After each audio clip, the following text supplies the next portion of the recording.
মালা নিল তাই কৃষ্ণ বলে দিল দেবী মালা নিল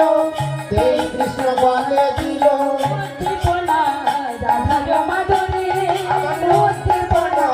রাধার মাধুরী ওরে উদ্দীপনা রাধার মাধুরী উদ্দীপনা রাধার মাধুরী উদ্দীপনা রাধার মাধুরী ওমা যেই মালাটি নিয়েছে আর কৃষ্ণের গলায় যেই না দিয়েছে কিন্তু উদ্দেশ্য হচ্ছে রাধার নামে দিয়েছে যেই রাধার নামে দিয়েছে তখন কি করছে বলে মালা আপনে বলে আপন